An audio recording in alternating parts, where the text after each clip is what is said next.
तो देवाने आज मला इथं बोलण्यासाठी उभं केलं. परवा मला कंपनीकडून मेल आला, सन फार्मा कंपनीकडून.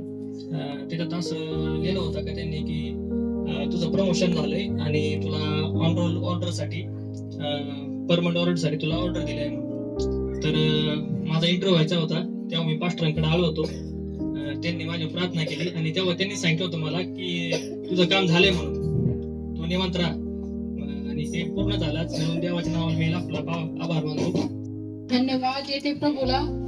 तू देव परमेश्वर महान आहे. आम्हाला 15 दिवस झाले तर प्रार्थनेला यायचं, पण काही ना काही नाही अडकायला आम्हाला येत होते. पण देवाने आता आमचे मार्ग मोकळे केले आणि आम्हाला प्रार्थनेला हजर केलं. देवाला धन्यवाद देते. यावेळेस विश्वास पहिल्यांदाच कामाला लागला होता. त्यावेळेस मी देवाला बोलले होते मी पहिलाच पगार परमेश्वराला देईन म्हणून. तर मी आज पहिला पगार परमेश्वराला अर्पण करीते म्हणून देवाला धन्यवाद देते.